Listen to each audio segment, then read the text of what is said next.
Estamos en la primera carta de Pedro y vamos a leer, queridos hermanos, del capítulo 1, los versículos del 13 en adelante, hermanos. Pero vamos a poner especial atención en el versículo 13. Dice así, amados hermanos, dice: Bendito el Dios y Padre de nuestro Señor Jesucristo, que según su grande misericordia nos hizo renacer para una esperanza viva, por la resurrección de Jesucristo de los muertos, para una herencia corruptible, incontaminada, inmarcesible, reservada en los cielos para vosotros, que sois guardados por el poder de Dios mediante la fe, para alcanzar salvación que está preparada para ser manifestada en el tiempo postrero, en lo cual vosotros os alegráis, aunque ahora por un poco de tiempo, si es necesario, tengáis que ser afligidos en diversas pruebas, para que sometida a prueba vuestra fe, mucho más preciosa que el oro,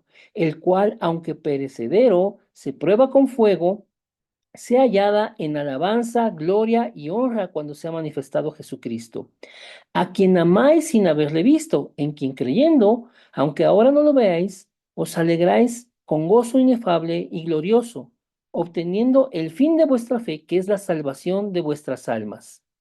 Los profetas que profetizaron la gracia destinada a vosotros, inquirieron y diligentemente indagaron acerca de esta salvación, escudriñando qué persona y qué tiempo indicaba el Espíritu de Cristo que estaba en ellos, el cual anunciaba de antemano los sufrimientos de Cristo y las glorias que vendrían tras ellos. A estos se les reveló que no para sí mismos, sino para nosotros, administraban las cosas que ahora os son anunciadas por los que os han predicado el Evangelio por el Espíritu Santo enviado del cielo, cosas en las cuales anhelan mirar los ángeles. Bien, amados hermanos. Ahora, por favor, ponga atención en el versículo 13. Dice así: Por tanto, ceñid los lomos de vuestro entendimiento, sed sobrios y esperad por completo en la gracia que se os traerá cuando Jesucristo sea manifestado. Como hijos obedientes, no os conforméis a los deseos que teníais estando en vuestra ignorancia, sino como aquel que os llamó es santo, sed también vosotros santos en toda vuestra manera de vivir, porque escrito está: sed santos como yo soy santo. Y si invocáis por Padre a aquel que sin acepción de personas juzga según la obra de cada uno, conducíos con temor todo el tiempo de vuestra peregrinación, sabiendo que fuisteis rescatados de vuestra vana manera de vivir, la cual recibiste de vuestros padres, no con cosas corruptibles como oro o plata, sino con la sangre preciosa de Cristo, como de un cordero sin mancha y sin contaminación, ya destinado desde antes de la fundación del mundo, pero manifestado en los posteriores tiempos por amor de vosotros, y mediante el cual creéis en Dios, quien le resucitó de los muertos y le ha dado gloria, para que vuestra fe y vuestra esperanza sea en Dios, habiendo purificado vuestras almas por la obediencia a la verdad, mediante el Espíritu, por amor fraternal no fingido, amaos unos a otros entrañablemente de corazón puro, siendo renacidos no de simiente corruptible, sino de simiente incorruptible, hermanos, por la palabra de Dios que vive y permanece para siempre. Bien, amados hermanos, hasta aquí vamos a hacer la lectura inicial, hermanos. Sé que fue un poco larga y también no fue muy buena mi lectura, hermanos. Les pido una disculpa, pero hermanos, hemos dicho en otras ocasiones que la palabra de Dios, constituida en 66 libros y cartas, eh, ensamblada o agrupada en dos grandes porciones, el Antiguo Testamento y el Nuevo Testamento, podemos identificar partes esenciales de ella y podemos agruparlas por temáticas. Todo el Antiguo Testamento son las promesas, las profecías, los anuncios acerca de ese Cristo que vendría. Y los evangelios son el cumplimiento de todas esas promesas, de todas esas figuras, sombras, anuncios de ese Cristo. Y el libro de los Hechos, que es el libro histórico del Nuevo Testamento, es la predicación de ese Cristo que ya estaba cumplido, que ya había venido y había realizado su obra. Pero las cartas, como en este caso que estamos viendo, Primera de Pedro, son la explicación de la obra de Cristo a su iglesia. De manera que, hermanos, en las cartas tenemos todo el plan de Dios revelado, tanto, hermanos, desde el Antiguo Testamento hasta el Nuevo Testamento, las cartas dan una explicación de cuál es la obra de Cristo. Y no es, hermanos, sorpresa que en todas las cartas podamos encontrar el Evangelio, podamos encontrar pasajes o algunos versículos que resumen la obra de Cristo, que nos dan a conocer de manera sintetizada el Evangelio. Y aquí en el caso de la primera carta de Pedro, podemos ver también la obra de Cristo. El Evangelio, hermanos, está expuesto en este capítulo inicial, en el capítulo 1, diciéndonos, hermanos, de los versículos del 3 al 12, cuál es la obra de Cristo. Aquí en esta porción, hermanos, nos habla de cómo nuestro Señor nos ha salvado, de cómo nuestro Señor, por amor de nosotros, vino, tomó nuestro lugar y ahora nos ha dado, hermanos, salvación y tenemos una fe, tenemos una esperanza, tenemos una vida eterna. ¿Vamos bien hasta aquí? Pero en el versículo 13, hermanos, comienza, hermanos, la aplicación de esta explicación a la iglesia. Si de los versículos 13 al 12 el apóstol Pedro nos enseña que este plan de Dios ya había sido revelado, que el Espíritu de Cristo estando en esos profetas les daba a anunciar las glorias y los sufrimientos de Cristo, les daba a anunciar en qué tiempo y en qué persona se manifestaría todo esto, y que aún los ángeles miraban, digo, más bien, buscaban mirar estas cosas, hermanos. Ahora, la aplicación de toda esa salvación trae una tarea para la iglesia. Cuando el apóstol Pedro escribe aquí, por tanto, significa, hermanos, que gracias a la obra de Cristo, gracias a lo que la palabra nos enseña acerca de nuestra salvación, ahora a la iglesia le toca una tarea. Y dice así, por tanto, y esta es la aplicación, hermanos, ceñid los lomos de vuestro entendimiento, sed sobrios y esperad por completo en la gracia que se os traerá cuando Jesucristo sea manifestado. Luego dice el 14, como hijos obedientes, no os conforméis a los deseos que antes tenías estando en vuestra ignorancia. Versículo 15, sino como aquel que os llamó es santo, sed también vosotros en toda vuestra manera de vivir. Aquí, amada iglesia, está el centro de este pasaje y es el título de este mensaje. El mensaje de hoy, amada iglesia, amados hermanos, es buscando la santidad.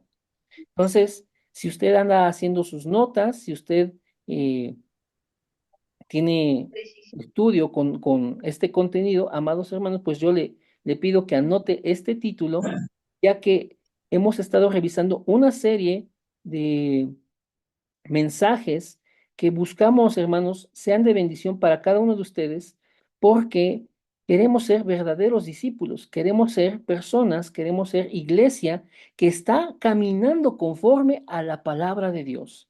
Y hoy, hermanos, necesitamos revisar este asunto, buscar la santidad.